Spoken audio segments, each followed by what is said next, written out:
मैं आपका शुक्रगुजार हूँ कि आज आपने मुझे मौका दिया कि आपसे आऊँ, तो बातें करूँ और आपके ख़्यालात भी सुनूँ। जो टॉपिक दिया गया है मुझे, काफ़ी बड़ा है और हुक्म ये हुआ है कि मैं आधे घंटे के अंदर अपनी बात करूँ, फिर आप लोग जो भी उस पे बहस-मुबाहिसा करना चाहें, उस पे बातचीत हो। मुझे याद आया कि जब मैं यूनिवर्सिटी में प्रोफ़ेसर था, तो हम लोग अक्सर शॉर्ट कोर्सेज़ किया करते थे प्लान।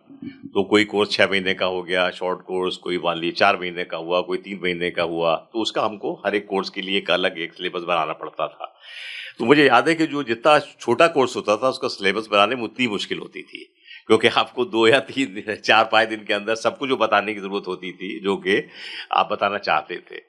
वही मुश्किल मेरे सामने आज है कि मैं आपको इतना बड़ा टॉपिक आपने रखा है, मैं थोड़े से उसमें करूँ, लेकिन मैं कोशिश करूँगा कि मैं कुछ बातें करूँ, मैंने कुछ पॉइंट्स बनाए हैं और जहाँ पर बात कहेंगे बाद में हम लोग उसको डिस्कस करेंगे। सबसे पहली बात तो मैं ये कहना चाहता हूँ और इसको मैं बड़ी संजीदगी के साथ कहना चाहता हूँ कि इलेक्शंस जो हैं डेमोक्रेसी के लिए, जमहूरियत के लिए बहुत ज़रूरी है इलेक्शंस। इसमें कोई दो राय नहीं हो सकती। लेकिन पूरी डेमोक्रेसी इलेक्शंस नहीं है, इसको हमें समझना चाहिए। डेमोक्रेसी जो है इलेक्शन से कहीं बड़ी चीज़ है। इलेक्शन ज़रूरी है, लेकिन डेमोक्रेसी इससे भी बड़ी चीज़ है। और मैं समझता हूँ कि डेमोक्रेसी के लिए और असली जमहूरियत की जो बात हम लोग करते हैं उसके लिए जो सबसे इम्पोर्टेंट चीज़ है, वो जमहूरियत का मिजाज है, जिसको हम लोग डेमोक्रेटिक टेम्पर कहते हैं। अगर आपके पास डेमोक्रेटिक टेम्पर नहीं है, मिजाज नहीं है, तो सिर्फ वोट डालने से कुछ नहीं होने वाला है। ये मेरा मानना है। मैंने इसको देखा भी है।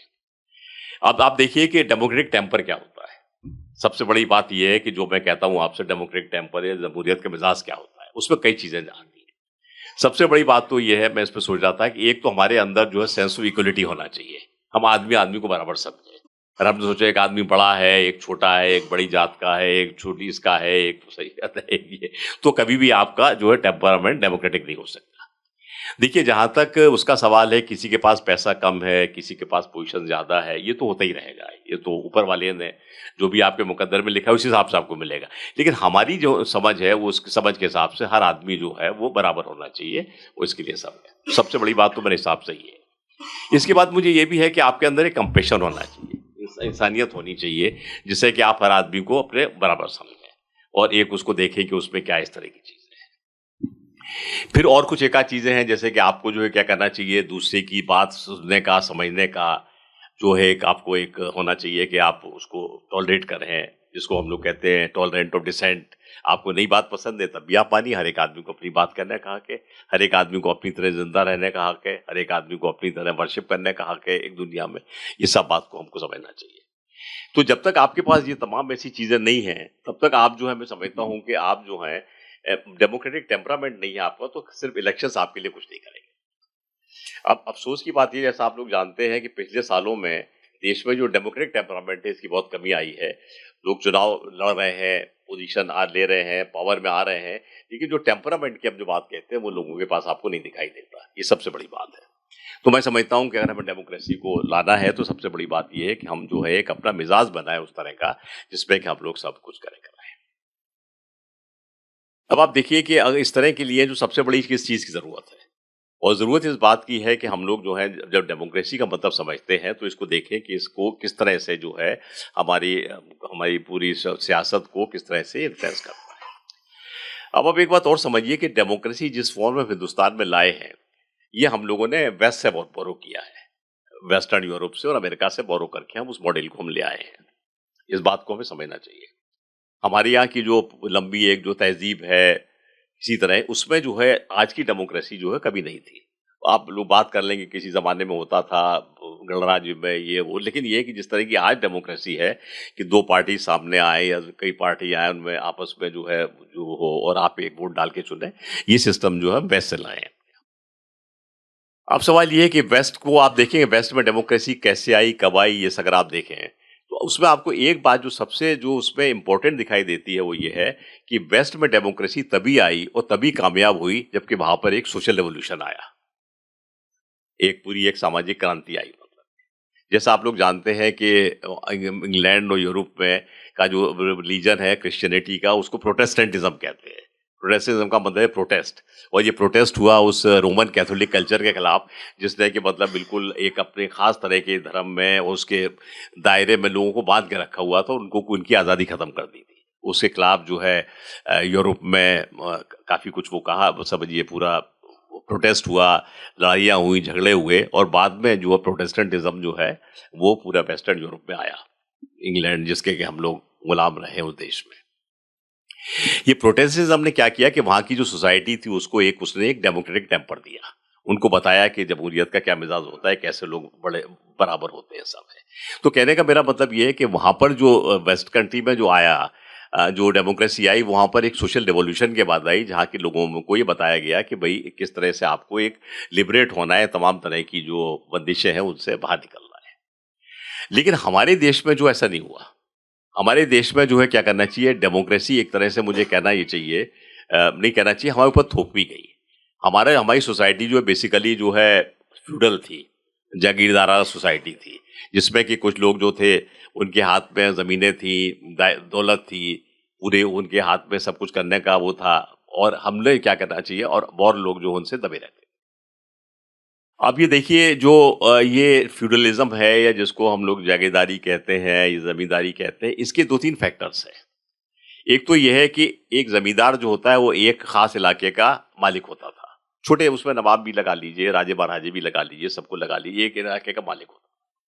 उसमें उसकी जो बात होती थी वो हुक्म था, और उसके खिलाफ आप नहीं जा सकते। वो अक्सर ये भी कहता था कि उसको तो भगवान ने जो बनाया यहाँ का राजा, मतलब he is a divine ruler for God, वो भी ये भी कहता था। और इस तरह से वो जो नीचे के लोग थे उनके साथ जो है क्या करना चाहिए, उनको एक्सप्लॉइट भी करता था, उनसे काम भी लेता था, उनकी वो दौलत जो कमाते थे वो अपने पास रखता था, सब था। लेकिन इसके साथ साथ एक और भी बात थी देखिए, और इस बात को समझने में मैं आपसे कहूँ कि मुझे भी बहुत टाइम लगा। इस सब के साथ साथ जो जो जमींदार होता था, ये फ्यूडल लॉर्ड होता था, वो लोगों को सब करता था, ठीक है, उनको एक्सप्लॉइट करता था, सब उनसे वो करता था, उससे डरे रहते थे लोग, दबाता था, लेकिन साथ साथ उनको प्रोटेक्शन भी देता था। और मान लीजिए कोई बाहर का आदमी आ जाए तो उसको लगता था नहीं, हमारी जमींदारी में तुम क्यों घुस रहे हो, हम तुम्हें वो करेंगे। तो अक्सर ये होता था कि आपने हमारे आदमियों के साथ ऐसा क्यों किया। तो तमाम जो गरीब लोग होते थे उनको सब कुछ करने के बावजूद भी जो जमींदार होता था उससे सेंस ऑफ प्रोटेक्शन एक बना रहता था। देखिए बड़ी अजीब सी आदमी की वो होती है कि आप ठीक है बाहर भी रहे, लेकिन उन्हें मालूम है कि आप प्रोटेक्ट करेंगे, और कोई बाहर का आपको आ जाएगा, मतलब ये तो ठीक है अपने आदमी है, जो भी कर ले हमें साथ कर ले, लेकिन एक सेंस ऑफ उससे प्रोटेक्शन आता था। अब इस प्रोटेक्शन से क्या होता था कि जो आपके जमींदार होता था, क्या होता था, उसकी उसके एक हीरो बन जाता था आपके लिए, आपकी वो क्या करना चाहिए, एक आप उसकी हीरो वर्शिप करने लगते थे। तो तमाम जो राजे महाराजे थे जिनका हम गुणगान सुनते हैं, नवाबों की तारीफ सुनते हैं, या और सब बात करते हैं, वो एक्सप्लॉइटेड होने के बावजूद भी वो हीरो वर्शिप के प्रोजेक्ट हो जाते थे। तो हमारा जब जब जब देश में वो हुई आज़ादी की जंग शुरू हुई, सब कुछ हुआ, तो हमारी फ्यूडल सोसाइटी में इसी तरह के लोग थे, और इन्हीं लोगों ने जो अंग्रेजों की मुखालफत करी और उनको जो है बाहर करके देश को आज़ाद कराया। ये देखिए, तो अक्सर ये भी कहा जाता है कि हमारी डेमोक्रेसी तो ऐसी आई कि भाई लोगों की आम जमहूरियत की डेमोक्रेसी ना करके, आम लोगों की डेमोक्रेसी ना के कुछ बड़े लोगों की आई, ये भी अक्सर कहा जाता है, लेकिन ये बात कोई वो नहीं है, क्योंकि बाहर के लोग आए थे, वो हमारे खूब एक्सप्लोटेशन कर रहे थे, सब ये सब बात थी। तो एनीवे मेरे कहने का मतलब ये है कि जो हमारी जमहूरियत आई तो तब ऐसा हुआ कि हमारी सोसाइटी में कोई रिवॉल्यूशन नहीं आया, कोई जिसको समाज सुधार नहीं आया, कुछ लोगों में बराबरी की बात नहीं आई, ऊपर से एक हमारे ऊपर डेमोक्रेसी आ गई, और ये उम्मीद की गई कि क्योंकि डेमोक्रेसी आ गई है, सब लोगों को वोट देने का हक होगा, तो शायद धीरे धीरे जो है क्या करना चाहिए, आपस में बराबरी की बात होती चली जाए। अब हुआ क्या कि जो हमारे शुरू के हुक्मरान आए वो बड़े एक डेमोक्रेटिक टेम्परामेंट के थे, नेहरू जी थे, नेहरू के बारे में मालूम है कि लोग उनके मुंह पे अगर उनसे कुछ कह देते थे कि आप ऐसा करें तो भी मुस्कुराते रहते थे, सब है। और भी तमाम लोग थे इस तरह का। आज ही मैं सुबह एक आर्टिकल लिख रहा था, कल इंदिरा गांधी की जन्मतिथि है, उनकी वो है बर्थडे, तो आज सुबह ही मैंने एक आर्टिकल लिखा, और मुझे एक वाकया याद आया जो कि मैं आपके साथ शेयर करना चाहता हूँ। 1984 की बात है, 84 की बात है, दिल्ली में एक नैम कॉन्फ्रेंस हुई, मुझे यहाँ के बुजुर्ग लोगों को शायद याद होगा। नैम कॉन्फ्रेंस हुई, दुनिया के 98 कंट्रीज के जो हुक्मरान थे वो दिल्ली में आए, और उन्होंने एक कॉन्फ्रेंस करी, नॉन अलाइंड कॉन्फ्रेंस, जिसका मतलब था कि ना हम अमेरिका के साथ जाएंगे ना रूस के साथ जाएंगे, अपनी अलग एक वो बना के रखेंगे आइडेंटिटी। मैं समझता हूँ इससे बड़ी कोई आज तक दिल्ली में आज तक कोई इंटरनेशनल कॉन्फ्रेंस नहीं हुई। अभी पिछले दिनों G20 हो गया तो बड़ा तहलका मचाया गया, सब बड़े लोग आ रहे हैं और सारा दिल्ली बंद है। जब ये हुआ 98 कंट्रीज के हेड्स आए, तो कभी कोई ऐसा शोर शराबा नहीं हुआ, सब काम बड़े आसानी से निपट गया, कुछ हुआ। उसके बाद मैंने एक किताब लिखी, क्यों मैं उसमें कवर कर रहा था तो तमाम उसका लिटरेचर मिला, तो मैंने उस पर किताब लिखी। किताब लिखने के बाद मेरी ख्वाहिश हुई कि भाई इसको किताब को जो है क्या करना चाहिए, कौन रिलीज कर सकता है। तो समझ में आया कि इंदिरा गांधी जो है चेयरमैन नेम की, तो इनसे बड़ा तो कोई आदमी हो ही नहीं सकता किताब को रिलीज करने वाला। तो ये हुआ कि उसे कहा जाए, मिसेस गांधी से। तो ये सोचता रहा मैं कैसे करूं, तो मुझे ध्यान आया कि मेरे एक रिश्ते के मामू जान जो है वो इंदिरा गांधी के पर्सनल फिजिशियन है। तो मैंने उनसे कहा कि भाई ये हो सकता है क्या। वो बोले ठीक है मैं देखता हूँ। उन्होंने धवन साहब थे इंदिरा गांधी के सेक्रेटरी, उनसे बात कराई। धवन साहब को मेरे पास फोन आया कि आप अपनी किताब रिलीज करवाना चाहते हैं। मैंने कहा हाँ। तो बोले कि ऐसा होता है कि आप अपनी किताब भेज दीजिए, मिसेस गांधी उसको पढ़वाएंगी। उस किताब में कोई ऐसी चीज हुई जो कि उनके हिसाब से ठीक नहीं हुई, तब तो रिलीज नहीं करेंगी, और कुछ नहीं हुआ तो वो डिपेंड करता है प्राइम मिनिस्टर पे कि वो उसको रिलीज कर दें। अच्छा, मुझे ये पता ही नहीं था कि क्या इसका प्रोसेस होता है, क्या होता है, मुझे कोई अंदाज ही नहीं था इस बात का। तो मैंने उन्हें किताब तो भेज दी, लेकिन मैं समझ गया कि अब ये किताब रिलीज नहीं होगी। और इसकी वजह ये थी कि मिसेस गांधी ने नैम समिट में ये कहा था उसके दौरान के कि भाई ऐसा है कि नैम का कोई सेक्रेटरी बनाने की जरूरत नहीं है। अच्छा, कोई जरूरत नहीं है, सब लोग बिल्कुल अपने अपने वो रहे और सब आपस में बातचीत होती रहे। मैंने अपनी किताब में ये लिखा था कि नैम के सेक्रेटरी की जरूरत है, और जब तक कि यूनाइटेड नेशंस की तरह हमारा सेक्रेटरी नहीं बन जाता नॉन अलाइंड कंट्रीज का, तब तक ये मूवमेंट आगे नहीं जा सकता। मैंने साफ साफ उसमें लिखा था, जो कि मिसेस गांधी के एक्सप्रेस व्यूज के खिलाफ था। फिर दूसरी बात मिसेस गांधी ने कही थी कि भाई देश तमाम जो ये मुल्क है इनकी सरकारों के आपस में मिलते रहे, सरकार के लोग। मैंने उसमें लिखा था अपनी किताब में कि सरकारों के मिलने से कुछ नहीं होगा जब तक आवाम नहीं मिलते हैं और वो नहीं समझते कि उनके लिए क्या जरूरी है और कैसे मतलब ये उनकी तरक्की हो सकती है, कैसे इकोनॉमिक डेवलपमेंट हो सकता है, तब तक सिर्फ सरकारों से मिलने से नहीं होगा, ये मैंने लिखा था। तो जब मुझसे कहा गया कि आपकी किताब भेज दीजिए, तो मैं समझ गया कि अब ये पॉसिबल नहीं है कि मिसेस गांधी करे, क्योंकि दो बातें जो उन्होंने साफ साफ कही मैंने उसकी साफ उसके अपोजिट व्यू किताब में लिखा है। तो मैंने कहा पढ़ेंगी और ये कहा जाएगा कि ये तो सरकार की पॉलिसी और इंदिरा गांधी के उसके खिलाफ है, तो किताब नहीं रिलीज करते। मैं कुछ कर भी नहीं सकता था, मैं बैठ गया, कोई बात नहीं। मुझे पता भी नहीं था कि क्या प्रोसेस होता है, मैं भी बहुत यंग था, ज्यादा उम्र नहीं थी, कोई तजुर्बा भी ज्यादा नहीं था। 3 दिन बाद धवन साहब का फोन आया कि साहब मिसेस गांधी तैयार हो गई आपकी किताब को रिलीज करने के लिए। आप देखिए बड़प्पन देखिए उस उनका लीडर का, कि जानते बूझते भी कि मैं उनकी बात करूं। मैं क्या छोटा अंदर से जर्नलिस्ट था, मेरी क्या हैसियत थी बताइए, मतलब कोई वो नहीं था। और जानते बूझते भी कि ये है आइदर टू एनकरेज मी और टू एकोमोडेट ये मुझे करने के लिए वो तैयार हो गई। इस बात पे उन्होंने किताब रिलीज करी, मतलब ये है। तो मैं आपको बताना चाहता था कि फॉर्चुनेटली जो हमारे शुरू में लीडर्स आए सब बहुत बड़े ख्यालात के थे। तो फ्यूडल कल्चर से आने के बावजूद भी, हीरो वर्शिप आने के बावजूद भी, वो जो है एक समाज में एक डेमोक्रेटिक टेम्पर बनाए रहे और बराबरी की बात बनाए रहे और हर एक की बात सुनते रहे और हर एक की बात मानते रहे। अब ये बड़े अफसोस की बात है, मैं इस बात पे कहना नहीं चाहता कि इस बात को लोग सेकुलरिज्म, तो असली यही है, अब उसको सेकुलरिज्म को लोग धर्म से जोड़ देते हैं, जो कि बेवकूफ़ी, बेहद बेवकूफ़ी की बात है। लेकिन असली जो सेकुलर टेम्परामेंट है वो यही है कि आप हर एक आदमी को बराबर समझें, उसकी बात माने और उसको इज्जत दें। ठीक है, आपको नहीं पसंद उसके ख्यालात तो ना करें, मतलब ऐसी बात है। तो मैं आपको बताना चाहता है कि ये जो है टेम्परामेंट जो होता था, जो कि डेमोक्रेसी को आगे चलाता था। और भी तमाम लोग आए, इस तरह तमाम बातें होती रही, मतलब लीडर्स आए, तमाम उनसे बात कही गई, उनको ठीक है, उन्हें लगा कि ठीक है कोई आदमी अपोजिशन की बात कर रहा है, कोई बात नहीं, उसको कहने दो, हमें जो करना है हम करेंगे, मतलब सब इस तरह का सब बात होती रही, मतलब ये। लेकिन जब से ये वाला निज़ाम आया है 214 वाला जो है, तब से ये चीज़ खत्म हो गई है। आप अगर आज कोई भी ऐसी बात कहें जो कि ऊपर के हुक्मरान को पसंद नहीं आती, तो आप कहीं के नहीं रहते, मतलब आपको सब जो है वो सब कर दिया जाता है। कहीं भी आप कुछ बात नहीं कर सकते, कुछ आप लिख नहीं सकते, कुछ नहीं कर सकते, आपको डराया धमका भी जाता है और भी कुछ होता है। मैं आपको इसमें एक अपना छोटा बात बताऊं। एक हमारे बुजुर्ग मित्र हैं, मैं आते में जिक्र कर रहा था अपने दोस्तों के साथ उनका, काफ़ी बड़े ओहदे पे थे भारत सरकार में, पुराने वो थे, वकील थे, उसके बाद सरकारी पोस्ट पे आ गए, निहायत ईमानदार साहब, DN वर्मा साहब, मैं बड़ी इज्जत करता हूँ, मेरे समझिए कि बड़े भाई की तरह से हैं। तो उनका एक दिन फ़ोन आया 2016 में, बोले माथुर साहब आप जो इतना गवर्नमेंट के बारे में क्रिटिकल लिखते हैं वो मत लिखा करिए। तो मैंने कहा देखिए हम लोग तो पुराने जर्नलिस्ट हैं, हमें कोई फर्क नहीं पड़ती, हम तो हमेशा ये करते आए जो मन में आया और जो सही समझा हमने और जो हमने सोचा कि रीडर्स के हक में वो लिखा हमने, कभी हम डरे वरे नहीं, मतलब। तो हमने कहा अब हमें कोई जरूरत नहीं है, क्या करेंगे, हमारा मतलब ये सब है। तो बोले नहीं नहीं, आप बात समझते नहीं है। हमने क्या, बताइए। बोले आप जो हैं जर्नलिस्ट रहे तो आप बड़े बड़े लोगों से मिलते रहते होंगे, लीडर्स वगैरह से। तो हमने कहा वो तो काम ही होता है भाई, मिलना ही पड़ता ही है, उसमें क्या बात है। बोले आप उनका मिजाज जानते हैं, आपको ये मालूम है कि आप कहाँ तक उनके साथ लिबर्टी ले सकते हैं, कहाँ तक नहीं ले सकते। मैंने कहा हाँ, मैं जानता हूँ। बोले आप अफसरों से भी आप मिलते रहते होंगे, सब है ये सब। मैंने कहा हाँ, वो होता ही है हमारे काम में, खबर तो वहीं से आती है। बोले आपको पता है कि आप कहाँ तक जा सकते हैं, कहाँ तक नहीं जा सकते, क्या क्या आपको लिखना चाहिए, क्या आपको नहीं लिखना चाहिए। मैंने कहा हाँ, जानते हैं। बोले आप पुलिस ऑफिसर से भी मिलते होंगे, आपको पता होता वो कहाँ तक जा सकते हैं। हाँ, मैंने कहा हाँ मैं जानता हूँ, आप कहना क्या चाहते हैं। बोले आप सब इन लोगों को टैकल करना जानते हैं। मैंने कहा हाँ जानता हूँ।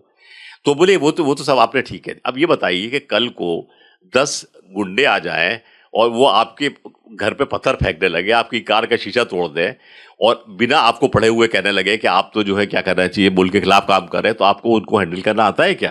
मैंने कहा ये तो मुझे नहीं आता भाई, मैंने कभी ना किया ना मैं कर सकता हूँ। बोले इसीलिए मैं कह रहा हूँ कि आप चुप रहिए, ऐसी बातें मत लिखिए, मत बताइए सब। और पहली बार मैंने रियलाइज किया कि हम जिस स्टेट में हालात में रह रहे हैं उसमें डिसेंट करना कितना खतरनाक हो गया है। और जिंदगी में समझिए कि 10 साल पुरानी बात है मेरी, इस वक्त इतनी उम्र हो रही, कहीं समझिए 40-45 साल जर्नलिज्म करने के बाद पहली बार मुझे लगा कि लिखते वक्त मुझे ये देखना चाहिए कि भाई कहीं ऐसा तो नहीं है कि इसका कुछ गड़बड़ हो जाए, इस उम्र पे कहीं से बिना बात को थाने में ही बुला लिया जाए, ऐसा सब कुछ हो जाए। तो पहली बार मैं आपसे ईमानदारी के साथ आपके सामने कबूल करना चाहता हूँ कि मुझे जो है अपनी कलम चलाने में सोचना पड़ा, मतलब कि मैं क्या करूँ क्या नहीं। ये माहौल है इसका मुल्क का, मतलब ये ईमानदारी की बात मैं कह रहा हूँ आपसे, ना कोई क्रिटिसिज्म में ना कुछ है, ये तमाम बातें हैं। अब सवाल ये कि ऐसे माहौल में जब आप चुनाव की बात करते हैं तो जो आपने सब्जेक्ट मुझे दिया है, तो इसकी इसकी ये क्यों है। अच्छा, इससे पहले मैं आपको ये बताऊं ये माहौल क्यों है, इसको बात एक और समझ लीजिए आप। ये हिंदू मुसलमान, हिंदुस्तान पाकिस्तान, ये सब बातें तो आपने बहुत सुनी होंगी, इसके बारे में मैं नहीं बोलना चाहता।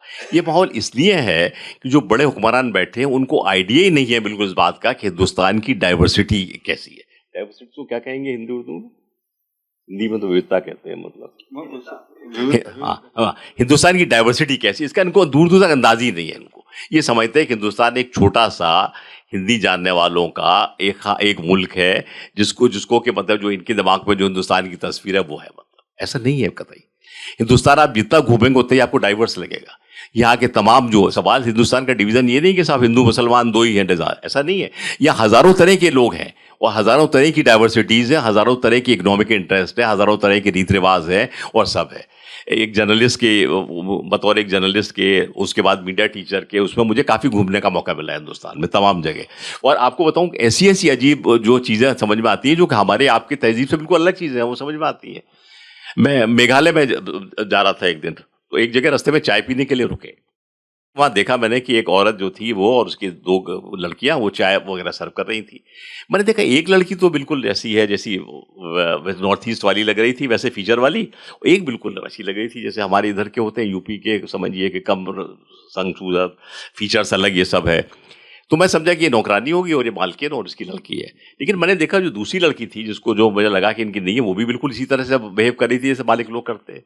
तो मुझे फिर रहा नहीं गया, एक जर्नलिस्ट की क्यूरियोसिटी जागी। तो जब मैं कार में बैठा तो मैंने ड्राइवर से पूछा, मैंने ये क्या बात है। बोले साहब आप जानते नहीं है क्या है वो। हमने कहा क्या हुआ। बोले यहाँ है कि एक औरत को ये हक है कि वो चाहे किसी भी आदमी से शादी करके उसको अपने साथ रख ले, और जब उस आदमी से कोई उसको डिफरेंस हो जाए तो उसको घर के बाहर धक्का देकर निकाल दे, मतलब। तो ये जो एक लड़की है इसकी, ये तो वहाँ के कोई आदमी की होगी, और दूसरी जो है कोई आपको उधर नॉर्थ का आदमी होगा, उससे शादी करके रखा होगा, और ये दोनों लड़कियाँ इसकी है, इसी की है, मतलब। तो मैंने कहा यहाँ ये होता है। मैंने ये तो सुना था कि केरल में ये मैट्रियार्कल सोसाइटी है, आपने भी सुना होगा, लेकिन इस तरह की फ्रीडम है ये मैंने कभी नहीं सुना था कि नॉर्थ ईस्ट में, मतलब ये। दूसरी बात मैं आपको बताऊँ, हम लोग यहाँ पर बहुत बात करते हैं, मोदी साहब भी अक्सर फरमाते रहते हैं कि साहब औरतों की इज्जत होनी चाहिए, ये है बहनों की, ये हो सब हो, बड़ी बड़ी बातें हम लोग करते हैं, मतलब। जबकि सही ये बात है कि जो है यहाँ पर आप देखते हैं कि दिन रात हमें रेप की और इस तरह की बातें सुनाई देती है, मतलब समझ देती है। अब आप देखिए, मैं नागालैंड में था, तो आपको मैं बताऊं कि जो भी क्या कहना चाहिए रिबेल्स होते हैं वो अपनी जान पे खेल के काम करते हैं, सब है। तो वहां पर जो एक रिबेल्स का ग्रुप था, उस ग्रुप ने, एक लड़के ने, अब देखिए एक रेबेल की इसकी बहुत बड़ी कीमत होती है उनके ग्रुप के लिए, बहुत तो लोग तो जान देने के लिए आते नहीं अपने। एक उस ग्रुप के एक लड़के ने एक नागा लड़की पे हाथ डाला, समझे आप? और इन लोगों ने क्या कहा कि उससे कहा कि तुमको शर्म नहीं आती अपनी बहन के ऊपर हाथ डालते हो, और ये लोग जो हैं उसके पीछे पड़ गए। वो भगा अपनी जान लेके, और वो इधर जंगलों में छुपता रहा। इसके बावजूद जो है रिबेल्स ने उसको पकड़ा, उस लड़के को, और लाके आपको पता है क्या सजा दी? उसको फांसी पे लटका दिया। मैंने वहां देखा कि जो असली औरत की इज्जत की जो बात हम लोग करते हैं वो नॉर्थ ईस्ट में है। हम लोग जो बात करते हैं वो तो बेकार की बात है, उसमें कोई दम नहीं है। हम लोग तो दिखावे के लिए करते हैं। एक बार औरत को देवी कहते हैं, फिर उसके बाद अगर रेप होता है उसको भी डिफेंड करते हैं। वो एक एमपी साहब हैं जिन्होंने कि तमाम रेस्लर्स पे हाथ डाला, उनका आज तक कुछ नहीं हुआ, मतलब सब है। हम लोग सब जानते हैं ये बात है, मुझे इन बातों को रिपीट नहीं करना चाहिए। तो मैं आपको बता रहा हूँ कि इस कंट्री में आप जितना घूमते रहते हैं उतना ही आपको लगता है कि कितना बड़ा कंट्री है, कि इतनी तरह की डाइवर्सिटी है। ये डाइवर्सिटी वेस्टर्न डेमोक्रेसी में नहीं है, वहां समाज एक सा है। मतलब हमारे समाज में तो इस कदर तरह के लोग हैं, मतलब ये सब है। अब ना सिर्फ जात है, धर्म है, बल्कि और भी तमाम बातें हैं। एक बार मैं जब पार्लियामेंट्री कॉरेस्पॉन्डेंट था, बैठा था पीआईबी में, तो एक इन्फॉर्मेशन ऑफिसर साहब आए, बोले चलिए चलिए साहब आपको एक जगह ले चलते हैं। उस जमाने जर्नलिस्ट भी कम होते थे, और हम लोग के दूसरे रिश्ते होते थे लोगों से। तो मैंने कहा नहीं, हम कहाँ जाए, बैठे चाय पी रहे हैं अच्छी तरह। बोले नहीं साहब चलिए चलिए, ले गए मुझे। ले गए तो पता लगा कि वहां पर जो है क्या करना चाहिए, कोई मंत्री जी आ रहे हैं, मछुआरों की कोई कॉन्फ्रेंस हो रही है। मुझे बड़ा गुस्सा आया, मैंने कहा अच्छा खासे बैठे थे ये ले आए, मतलब मुझे क्या लेना देना सब है। तो लेकिन मैं क्या करता, मुझे बैठना पड़ा। मुझे वहां से पता लगा कि हिंदुस्तान में इस कदर इतने मछुआरे हैं कि वो 45 आपकी लोकसभा की सीटों को पे इलेक्शन इन्फ्लुएंस कर सकते हैं, इतनी बड़ी मेजोरिटी है। पहली बार में समझ में आया कि हिंदुस्तान का फिश रेट कितना बड़ा है। जबकि मैं अच्छा खासा जर्नलिस्ट था, काफी मतलब उस वक्त तक तजुर्बा हो गया था सब। मैं आपसे ये कहना चाहता हूँ कि आप जहां जाए, जितना देखें, मतलब उतना ही आपको लगता है कि नई चीज है, मतलब ये सब। बताऊँ आपको एक और, मैं आपको वाकया सुनाता हूँ, खैर तमाम वो है। मैं कश्मीर यूनिवर्सिटी की बोर्ड का जो मेरा सब्जेक्ट है जर्नल मास मीडिया की, उसकी मैं कश्मीर यूनिवर्सिटी की बोर्ड ऑफ स्टडीज पे था।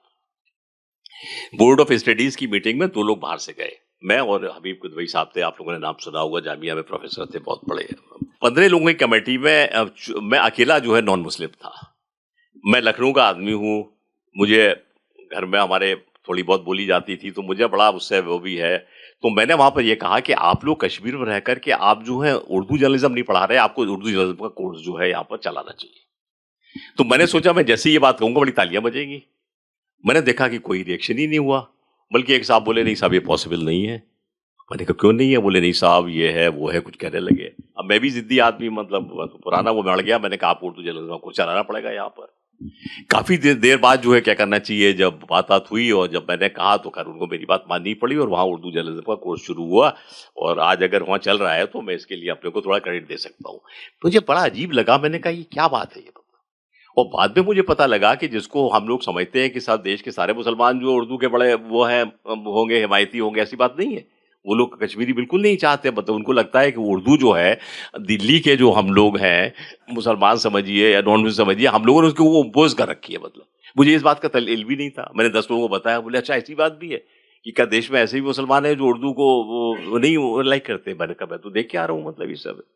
तो मैं आपको ये बताना चाहता हूँ तमाम इन बातों से कि बहुत डाइवर्सिटी है। ये जो आपका जो इस वक्त हुकूमत में बैठे हुए, ये लोग इस डाइवर्सिटी को समझते ही नहीं है। इनके पास हिंदुस्तान को देखने का बहुत छोटा सा एक नजरिया है, बहुत छोटा सा नजरिया। एक कांग्रेस के बहुत बड़े राइटर हैं और लीडर भी हैं, उनका नाम है डॉक्टर पुरुषोत्तम अग्रवाल। जेएनयू में प्रोफेसर थे, कांग्रेस पे अभी उन्होंने किताब लिखी है। तो पिछले दिनों मैं बैठा था मणिशंकर अय्यर साहब के यहाँ, वो भी वहाँ बैठे थे। तो मणिशंकर अय्यर साहब से बात हो रही थी, तो ये अग्रवाल साहब बड़े जोरों में कहने लगे कि साहब बीजेपी जो है हिंदू पार्टी है। मैंने कहा आप गलत कह रहे हैं, बीजेपी हिंदू पार्टी नहीं है। तो बड़े बोले आपका क्या मतलब है हिंदू पार्टी? हमने कहा बीजेपी सवर्ण हिंदू पार्टी है, जो बड़ी जात के हिंदू है सिर्फ उन्हीं को रिप्रेजेंट करती है। छोटे जात के हिंदुओं को तो अपनी धर्म की अफीम चटा करके अपने साथ ले जाती है वोट लेने के लिए। उसका काम सिर्फ बड़ी जात के कुछ हिंदुओं को, उसमें भी सबको नहीं, अपने साथ रखना है, और साथ साथ उन पैसे वालों को साथ रखना है जो उसको पैसा कर सकते हैं, क्योंकि बेसिकली दुकानदारों की पार्टी है, इसलिए ये सब बात है। मैंने उससे कहा। तो मैं आपको ये बताना चाहता हूँ कि हम लोगों को जो स्टीरियोटाइप्स है ना कि साहब ये आपने ये कर दिया वो है, सब इससे अलग हटके सोचना पड़ेगा। तो जब आप हिंदुस्तान की डाइवर्सिटी को समझने लगेंगे, इसकी जो विविधता को समझने लगेंगे इसकी कितने मुखौटे यहाँ पर आदमी के, तब आपका जो नजरिया बदल जाएगा। आप जमहूरियत को भी समझेंगे और इंतखाबात को भी दूसरी तरह से देखेंगे। तो सबसे बड़ी बात ये है कि मैं समझता हूँ कि जो सबसे बड़ा चुनाव में जो आपने चैलेंज की बात करी है, जो मुझे टॉपिक दिया है बोलने का, उसमें सबसे बड़ी बात ये है कि अगले चुनाव में जो भी लोग जो हैं इसको अपोज करें, उनके लिए सबसे बड़ा चैलेंज ये है कि कैसे वो हिंदुस्तान की प्यूरिटी को की बात को सामने लाए। कैसे बताएं कि हिंदुस्तान जो कुछ खास तरह के खास सोचने वालों का मुल्क ना हो करके एक बहुत बड़े दायरे का मुल्क है, जिसमें कि तमाम तरह की लैंग्वेजेस हैं, कल्चर्स हैं, तहजीबें हैं, धर्म है, तमाम तरह के सब हैं, ये है वो है। मुझे बात करते करते एक और बात याद आती है। इंदिरा गांधी की एक पीए थे मैथ्यू साहब, उन्होंने किताब लिखी बाद में। किताब तो बहुत बेकार की, तो उसकी एक सेंटेंस जो मुझे मेरे दिमाग पर अटक गया। जो पहला सेंटेंस उन्होंने लिखा, आपको सुन के बड़ा अच्छा लगेगा। उन्होंने पहले सेंटेंस में लिखा, वो सीरियन क्रिश्चियन थे, वो क्रिश्चियन जो कि ईसा मसीह के जमाने में आके केरल में बस गए थे। मैथ्यू साहब उसी के होते। उन्होंने लिखा अपनी किताब की पहली लाइन में कि डिस्पाइट 2000 ईयर्स ऑफ क्रिश्चियनिटी, 2000 साल से हम लोग क्रिश्चियन हैं, despite 2000 years of Christianity my mother still practices untouchability. 2000 साल की क्रिश्चियनिटी ने उनको ये नहीं सिखाया था कि भाई तुम आदमी बराबर है, तभी भी छुआछूत की बात करते थे। तो मैं आपको ये बताना चाहता हूँ कि इसको इसको पूरी, जब तक आप इसको इसको डाइवर्सिटी को नहीं समझेंगे, तब तक आपका मिजाजी जमहूरियत वाला नहीं बन सकता। तो सबसे बड़ा हमारा चैलेंज ये है कि चुनाव में हम और सब बातें करें, ये सब कुछ करें, रोजगार की बात करें, सब करें, लोगों को दो बातें बताएं। एक तो उनको ये बताएं कि हमारा कंट्री में क्या डाइवर्सिटी है और इसका कितना इसके आयाम बड़े हैं, ना कि एक छोटी सी चीज़ है। और साथ साथ जो है, साथ साथ हम हमारी जो सबसे बड़ी ज़रूरत है, जो सबसे बड़ी कमी हुई है, जिसकी वजह से इस तरह का निज़ाम आज आया है, कि हम आम लोगों में पॉलिटिकल एजुकेशन शुरू करें। देखिए, हम लोग जो हैं, जो हमारी उम्र के लोग हैं, नूर जमा साहब बैठे, मेरे पुराने कुलीग हैं, हम लोगों को एक ये फायदा रहा कि जब हम लोग यंग थे तो उस वक्त हिंदुस्तान आज़ाद हुआ तो हवा में काफ़ी इस तरह की बातें थी। तो हम लोगों को पॉलिटिकल एजुकेशन जो हवा से मिली, मतलब हमें कोई पढ़ना नहीं पड़ा, उसको तमाम चीज़ें जो है हमारे बुजुर्गों ने बताई और लोगों ने बताई। तो we got political education from the atmosphere. अब वो ख़त्म हो गया, आईटी का ज़माना आया, लोग आईटी में लग गए, लिबरलाइजेशन आया, लोग पैसा कमाने में लग गए। तो जो पॉलिटिकल एजुकेशन का पूरा सिलसिला ही खत्म हो गया, और इसीलिए लोगों को कुछ आता नहीं है। पैसा आ गया, गाड़ी आ गई, आप समझने, थोड़ी एजुकेशन आ गई, ज़्यादा एजुकेशन, आप समझने लगे हर एक बात बोल सकते हैं। एक मेरे बड़े करीबी आईएएस ऑफिसर बोले, एक दिन कुछ बात करने लगे तो नेहरू के बारे में उन्होंने कहा, तो मैंने उससे कहा कि आप तो गलत कह रहे हैं। तो मुझसे वो थोड़ा बहस मुबाहिसा करने लगे, बोले आप बताइए आप क्या कहना चाहते हैं। मैंने कहा आप मुझसे नेहरू के बारे में बात करना चाहते हो तो मेरी एक गुजारिश है। बोले क्या? वो सीनियर आईएएस ऑफिसर है। मैंने कहा ऐसा करिए कि आपने नेहरू पे कोई कोई किताब पढ़ी है? तो बोले नहीं, उससे क्या होता है, मुझे पता है उन्होंने क्या क्या गड़बड़ किया। मैंने नहीं, ये सब छोड़िए, आप ऐसा करिए, आप एक किताब पढ़ लीजिए, उसका नाम है डिस्कवरी ऑफ इंडिया। आप पढ़ लें, और अगर आप नेहरू पे बात करना चाहते हैं और अगर आप चाहें तो मैंने कहा कि मैं वो किताब आपको प्रेजेंट भी कर सकता हूँ। जब तक आप वो नहीं पढ़ेंगे मैं आपसे कोई बात नहीं करूँगा। मैंने कहा सॉरी। उन्हें बड़ा बुरा लगा, उनको लगा कि वो बहुत आईएएस ऑफिसर सीनियर हैं और बड़ी पोस्टों पे रहे, चीफ सेक्रेटरी रहे, तो मैं उनकी बेइज्जती करूँ। मैंने कहा sorry, I unless you are educated on something I will not talk to you. आप पढ़िए, तब आपसे बात करने में मजा आएगा। मतलब हुआ क्या है, सारी पॉलिटिकल एजुकेशन ही खत्म हो गई है। अच्छा, हम लोगों ने भी सिखाना बंद कर दिया और उन्होंने भी बंद कर दिया, और अब लोगों में ऐसा हो गया कि सीखने नहीं चाहते, व्हाट्सएप पे कुछ पढ़ा और बोल दिया आपने, वो समझ लिया कि नॉलेज है, मतलब ये सब है। तो सवाल ये कि आपको इस वक्त जो है हमारे सामने दो चैलेंजेस है। एक तो आपको लोगों को बताना है, चुनाव एक अच्छा वो मौका है, इंतखाबात में तमाम बातचीत होती है, तकरीरें होती है, लोग जाते हैं। दो चैलेंजेस हमारे सामने बड़े हैं कि हम जो है क्या करें, लोगों को बताएं हिंदुस्तान की डाइवर्सिटी कैसी है, किस इस तरह के है, सब मिलकर के ये मुल्क बना रहे हैं, कोई खास एक तबका नहीं बना रहा, कोई खास एक वो नहीं बना रहा है, एक बात। और दूसरी बात ये, हम पॉलिटिकल एजुकेशन शुरू करें। पॉलिटिकल एजुकेशन का मतलब ये नहीं कि आप वो रट्टा लगाएं, आप बेसिक बताना शुरू करें। आपको ये पता होना चाहिए कि हिंदुस्तान में जो पूरा डिवीज़न हुआ, जो कम्युनलिज्म आया, इसकी जिम्मेदार अंग्रेज़ है, ना कि कोई और है। मतलब 1857 में जब हम लोगों ने आज़ादी की पहली लड़ाई लड़ी, जिसको कि वो लोग गदर कहते थे, तो अंग्रेज़ों की समझ में आया कि हिंदुस्तान में अगर उनको रहना है और यहाँ पैसा कमाना है, उनको अपना सामान बेचना है, जो कि तो उनके लिए बड़ा ज़रूरी है कि इस पर हुकूमत पे कब्जा करने के लिए हिंदू मुसलमानों को लड़ाया जाए। तो मैं आपसे ये कहना चाहता हूँ कि सबसे बड़ी बात ये है कि हम लोग जो हैं इन बातों को समझें कि भाई हिंदुस्तान की डाइवर्सिटी क्या है, कल्चर क्या, और पॉलिटिकल एजुकेशन में लोगों को ये बात बताएं कि आप समझें कि मुल्क कैसा है, किसने यहाँ पर क्या किया कराया, कहाँ से झगड़ा हुआ, और इन बातों को आप समझते रहें। और कम से कम जो है मेरी बस गुजारिश ये है इन लोगों से कि कम से कम जो देश के बड़े हीरो हैं उनको अगर आप नहीं पढ़ सकते, नहीं समझ सकते, तो बिना बात को समझिए, कम से कम उनकी बेइज्जती तो ना करें। मतलब आप गांधी के बारे में ऐसी बात कहते हैं, शर्म नहीं आती आपको? मतलब आपको पता ही नहीं कि क्या है। आप नेहरू के बारे में ऐसी बात करते हैं, मतलब आप मौलाना आज़ाद के बारे में ऐसे बोलते हैं, मतलब कम से कम कुछ शर्म तो करनी चाहिए बोलने से पहले, कुछ पढ़ लीजिए, ये गुज़ारिश है। और ज़रूरी है कि हम इस बात के लिए हम लोगों को बताएँ कि भाई लोग क्या उनका कंट्रीब्यूशन रहा, कहाँ से ये आगे बढ़े, कैसे उन्होंने किया, ये सब है। तो मैं अब बात यही अपनी ख़त्म करके आपसे कहना चाहता हूँ कि अगला इलेक्शन आए, ठीक है, हमें एक पूरा पॉलिटिकल एजेंडा लेके चलना चाहिए, इनके खिलाफ हमें वोट देना चाहिए। इस निज़ाम ने जो तमाम जो लोगों के लिए दुश्वारियाँ पैदा करी, उसके खिलाफ बात करनी चाहिए। साथ-साथ हमारा 2 ये भी एजेंडा होना चाहिए कि हम लोगों को देश की डाइवर्सिटी के बारे में बताएँ और साथ-साथ लोगों को थोड़ी पॉलिटिकल एजुकेशन के लिए शुरू करें। शुक्रिया।